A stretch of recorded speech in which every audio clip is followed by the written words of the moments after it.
Assalamualaikum warahmatullahi wabarakatuh. Perkenalkan, nama saya Anita Fatimatu Zahro, NIM 19010012 dari kelas 19A Keperawatan. Di sini saya akan menjelaskan mengenai infeksi nosokomial di dalam gedung. Hal pertama yang perlu kita ketahui yaitu pengertian dari infeksi nosokomial. Jadi, apa sih infeksi nosokomial itu? Infeksi nosokomial adalah infeksi yang terjadi di lingkungan rumah sakit. Seseorang dikatakan mengalami infeksi nosokomial jika infeksinya didapat ketika berada atau menjalani perawatan di rumah sakit. Infeksi nosokomial bisa terjadi pada pasien dan pengunjung rumah sakit. Bukan hanya itu, para pekerja rumah sakit pun bisa mengalami infeksi nosokomial. Suatu infeksi baru bisa dikatakan nosokomial apabila penularan penyakit terjadi di fasilitas kesehatan atau gejala infeksinya muncul beberapa hari setelah pasien pulang dari rumah sakit. Jadi, meskipun steril, rumah sakit rupanya masih bisa menjadi lokasi awal terjadinya penularan penyakit. Setelah itu, kita harus mengetahui jenis-jenis dari infeksi nosokomial.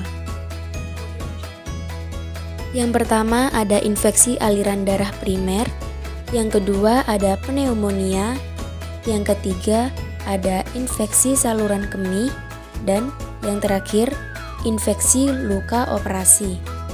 Setelah kita mempelajari jenis-jenis dari infeksi nosokomial, kita juga harus mengetahui apa penyebab dari terjadinya infeksi nosokomial itu sendiri. Berikut adalah 3 patogen yang paling sering menyebabkan infeksi nosokomial.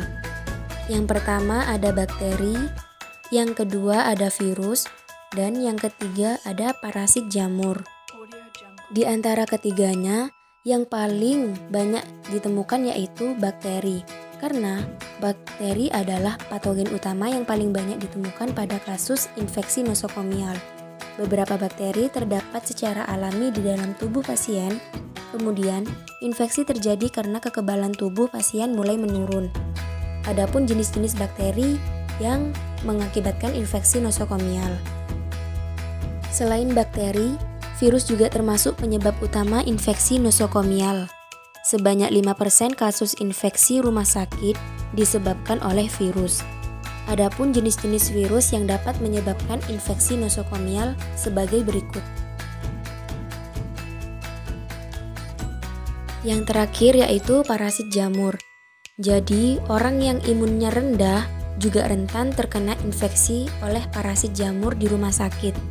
Adapun jenis parasit jamur yang sering mengakibatkan infeksi nosokomial.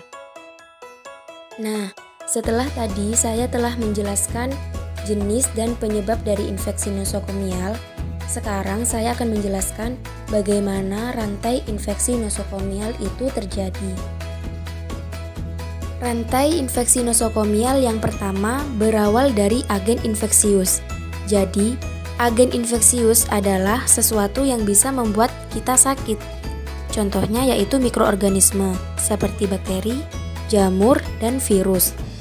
Selanjutnya yaitu reservoir atau tempat mikroorganisme hidup dan berkembang biak, bisa di manusia maupun di lingkungan. Biasanya di sini mikroorganisme udah siap untuk ditularkan. Rantai infeksi selanjutnya yaitu portal keluar. Di sini mikroorganisme bisa keluar atau bisa ditularkan dengan kontak langsung ataupun tidak langsung. Bisa melalui benda, juga melalui udara. Rantai infeksi selanjutnya yaitu portal masuk. Jadi di sini tuh mikroorganisme sudah mulai masuk ke pasien. Bisa melalui kulit, dinding mukosa, dan saluran nafas. Dan rantai infeksi yang terakhir yaitu host yang rentan. Maksudnya di sini yaitu orang-orang yang memiliki imun tubuh yang kurang, maka orang tersebut mudah untuk terinfeksi oleh mikroorganisme.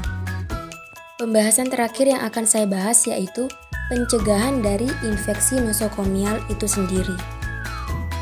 Beberapa langkah yang dapat dilakukan untuk mencegah penyebaran infeksi adalah yang pertama ada cuci tangan. Pentingnya bagi semua orang yang berada di rumah sakit untuk mencuci tangan dengan cara yang benar sesuai rekomendasi WHO. Ada 5 waktu wajib untuk cuci tangan saat berada di rumah sakit, yaitu sebelum memegang pasien, sebelum melakukan prosedur dan tindakan kepada pasien, setelah terpapar dengan cairan tubuh, setelah menyentuh pasien, dan setelah menyentuh barang-barang di sekitar pasien. Yang kedua yaitu jaga kebersihan lingkungan rumah sakit. Bisa dibersihkan dengan cairan pembersih atau disinfektan.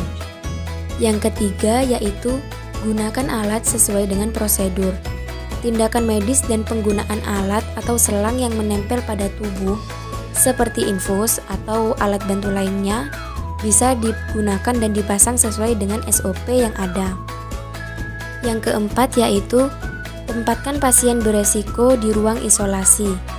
Contohnya, pasien dengan daya tahan tubuh yang rendah yang berpotensi untuk menularkan penyakit ke pasien lain akan ditempatkan di ruang isolasi. Yang kelima yaitu gunakan APD atau alat pelindung diri sesuai dengan SOP. Jadi, staf dan setiap orang yang terlibat dalam pelayanan di rumah sakit perlu menggunakan alat pelindung diri sesuai dengan SOP, seperti sarung tangan, masker, saat melayani pasien. Sekian penjelasan singkat dari saya mengenai infeksi nosokomial di dalam gedung. Kurang lebihnya mohon maaf. Wassalamualaikum warahmatullahi wabarakatuh.